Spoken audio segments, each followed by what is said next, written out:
క్లియర్‌గా రాంబాయిని ఆల్రెడీ కారెక్కి పంపించాను ఇప్పుడు నేను వెళ్ళాలి అని. సో, అందుకని ఆలస్యం చేయకుండా బనివాస్ గారినే ముందు మైక్ ఇచ్చేస్తున్నాం అనమాట. అందరూ స్టేజ్ మీదే ఉండండి. Please stay back.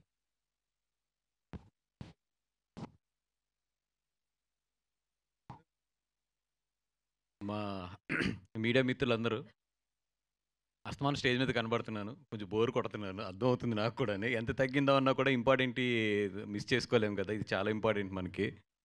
అండ్ ఈ సినిమా గురించి స్ట్రెయిట్‌గా మాట్లాడాలి, స్ట్రెయిట్‌గా చెప్పాలంటే ఒకటే.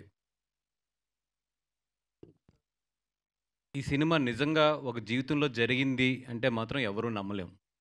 ఈ కథ ఎవరన్నా ఇది నిజంగా జరగకుండా ఉండి ఈ కథ ఎవరన్నా చెప్తే మాత్రం 100% మనం ఆ డైరెక్టర్‌ని గాని, ఆ రైటర్‌ని గాని ఏమయ్య ఏ మనిషి అన్నా ఇట్లా ఆలోచిస్తాడా అంటాం.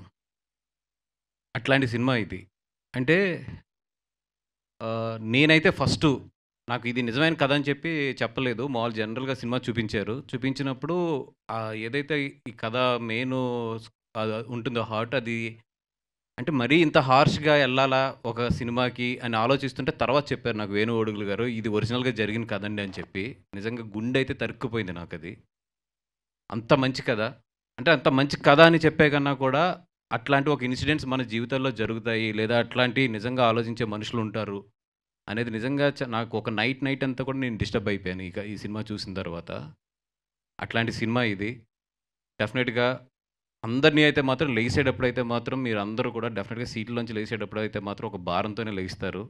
అంత డైరెక్టర్ మొత్తం సినిమానంతా కూడా ఒక ఒక ఇంటెన్స్‌లో ఒక ఫ్లోలో తీసుకెళ్ళాడు మొత్తం సినిమానంతా కూడా. నేను ఈ సినిమా గురించి అంటే ఇప్పుడు మన అఖిల్, అలాగే అమ్మాయి తేజస్విని అంటే 16 అన్నాల తెలుగు పిల్ల అంటాం గదా! అట్లా ఇప్పుడు 16 అన్నాల తెలుగు పిల్ల అనేది చాలా పదం చాలా కాలంది అయితే గనుక ఈరోజు చెప్పాలంటే మాత్రం ఒక టెరాబైట్ తెలుగు అమ్మాయి అనొచ్చేమో. అంత బాగుంది సినిమాలోని. అంటే ఫస్ట్ ఆఫ్ ఆల్ మేము చాలా హ్యాపీగా ఫీల్ అయిందేంటంటే ఒక తెలుగు అమ్మాయి నిండుగా ఉంది స్క్రీన్‌లోని. ఒక రూటెడ్ అమ్మాయి ఎలా ఉంటుందో అలా ఉంది. అండ్ ఈళ్ళిద్దరూ అయితే ఇరగ్గొట్టారు. రాజు సినిమాలోనే కాదు నీ ఎనర్జీ బయట కూడా చాలా బావుంది. మొన్న అప్పుడు సినిమా చూసినప్పుడు చూసాను. ఇప్పుడు చూసాను. సూపర్ ఎనర్జీ ఉంది. అండ్ నువ్వు ఆ సీను ఒకటుంటుంది కదా! ఇది బెత్తం పెట్టి కొట్టే సీను. ఆ సీన్‌కైతే నీ మీద నాకు చాలా ఎందుకే బెత్తం అంటే ఐ మీన్ స్టిక్. మా వెస్ట్ గోదావరిలో బెత్తం అంటారు. స్టిక్.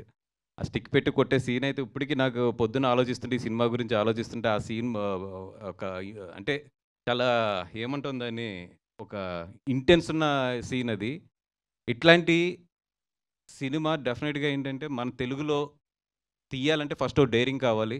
నిజంగా ఈటీవీని మెచ్చుకోవచ్చు. ఎందుకంటే ఈ పాయింట్‌ని స్క్రీన్ మీద ఎత్తాలంటే దానికి ఒక చాలా డేరింగ్ కావాలి. దానికి నిజంగా దీన్ని తీసుకొచ్చిన వేణు ఉడుగులు గారు గాని, అలాగే దీని డైరెక్టర్ మన బోస్ గారు గాని, వీళ్ళందరూ కూడా చాలా రూటెడ్ కథని చాలా తీసుకొచ్చారు. అండ్ ఈ సినిమాలో ఇంకా సర్ప్రైజ్ ఎవరంటే మా చైతన్య గారు. మన సిద్ధు జొన్నలగడ్డ గారి బ్రదర్ ఈయన. చైతన్య గారు. 100% స్క్రీన్‌లో అయితే సర్ప్రైజ్ ఇస్తాడు ఈయన. ఈరోజు అంటే నేను కొన్ని మూర్తి గారు, నిశాంత్ గారు మీరందరూ తెలుసు కదా! కొన్ని నేను గట్టిగా చెప్పానంటే గట్టిగా తగులుతాయని. ఈయన మాత్రం సర్ప్రైజ్ ఇస్తాడు స్క్రీన్‌లోని. మీరు చూడండి సినిమా. అంటే నేను పెద్ద మాట అనట్లేదు గానీ, మళ్ళీ మన తెలుగు సినిమాకి ఒక మంచి నటుడైతే దొరికాడు ఈ సినిమాలోని. చాలా చేశారు. అంటే నేను చెప్పకూడదు ఆ క్యారెక్టర్‌లో కొన్ని రివీల్ చేయకూడదు కాబట్టి ఎక్కువ మాట్లాడలేను గానీ, ఈయన బయట చూడనోళ్ళు ఎవరైతే ఉంటారో ఆళ్ళందరూ మాత్రం ఆ క్యారెక్టరే ఈయన అనుకుంటారు. అంత చేశాడు ఈయన. నిజంగా అంటే ఫస్ట్ సినిమా అంటే సెకండ్, థర్డ్ సినిమా అనుకున్నా. థర్డ్ సినిమా అనుకుంటానండి. అందుకని ఎక్కువ పొగట్లేదు. బట్ డెఫినిట్‌గా మీకు ఎదరెదర స్టేజెస్ మీద మాత్రం నటనకి మాత్రం చాలా డెఫినిట్‌గా మిమ్మల్ని మెచ్చుకుంటారు. థ్యాంక్ యూ అండి. సురేష్ బాబులి గారు. రాంబాయి సాంగ్ మాత్రం కుమ్మేబోతుంది. ఈ నెక్స్ట్ 3, 4 మంత్స్ అయితే మాత్రం అందరి నోళ్ళల్లో మాత్రం ఈ టైటిల్ సాంగ్ ఏదైతే ఉందో రాంబాయి అది ఉంటుంది. ఎందుకంటే నాకు ఈ మధ్యలో ఫేవరెట్ సాంగ్ అది. నేను ఎన్నిసార్లు ఆ సాంగ్ విన్నానంటే ఇప్పుడు నా కార్‌లో గాని, నా ఫోన్‌లో గాని చూస్తే ఫస్ట్ సాంగ్ అదే ఉంటుంది.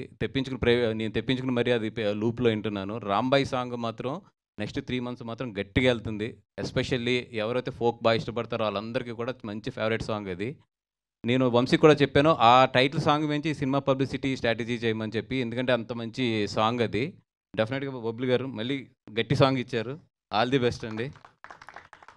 ఇంకా మా వంశీ నందిపాటి చేతిలో పడిందంటే ఇంక పబ్లిసిటీని పిప్పు చేసి దాంట్లో జ్యూస్ అంతా పీకేసి పిండేసి మీరందరూ టైర్డ్ అయిపోయి వంశీ ఫోన్ వస్తే జడిసిపోయేటట్లు చేస్తాడు నాకు తెలుసు. కానీ ఇందాకే చెప్పాను ఖర్చు కూడా జాగ్రత్త నాన్న. ఫస్ట్ ప్రెస్ వాళ్ళు భయపడుతున్నారు. తర్వాత లెక్కలు చూస్తుంటే నేను భయపడుతున్నాను. కంట్రోల్ అని చెప్తున్నాను. ఈటీవీ వాళ్ళకి అందరికీ కూడా వేణు ఉడుకులు గారికి కానీ ఈ సినిమాలో ఉన్న టీం అందరికీ కూడా మంచి ఇది రావాలి. ఎందుకంటే చాలా హానెస్ట్‌గా చాలా కష్టపడి తీశారు. ఎవరినన్నా అంటే నాకు పేర్లు తెలియవు కాబట్టి కొంతమందిని ఎదగదని చెప్పకపోయినా కూడా నితిన్ గారు, సాయి గారు అందరూ కూడా మీరందరూ కూడా మంచి సినిమా అవ్వాలి ఇది. అందరం కలిసి మళ్ళీ ఒక మంచి సినిమాని తెలుగు సినిమా థియేటర్స్‌కి తీసుకొద్దాం.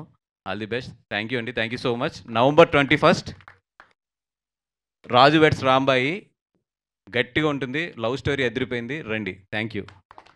థ్యాంక్ యూ బనివాస్ గారు. Thank you so much. Yeah! నేను వెళ్ళాలి. మా కజిన్ వాళ్ళ అబ్బాయిది ఎంగేజ్‌మెంట్ ఉంది రేపు మార్నింగ్. మిస్ అవ్వకూడదు నేను అందుకని. థ్యాంక్ యూ సో మచ్ అండి. Thank you so much. ఇలా అంటే మా వాళ్ళు చాలామంది నేను ఈ క్యూ&ఏలో మిస్ అవుతున్నానని చెప్పి చాలామంది డిసప్పాయింట్ అవుతారు. పర్లేదు ఇట్స్ ఓకే.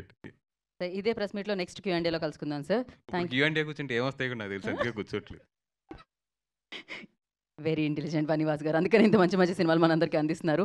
బనివాస్ గారికి మరొకసారి కృతజ్ఞతలు తెలియజేసుకుంటున్నాము. And yes now I request Chaitanya గారిని మాట్లాడాల్సిందిగా కోరుకుంటున్నాము.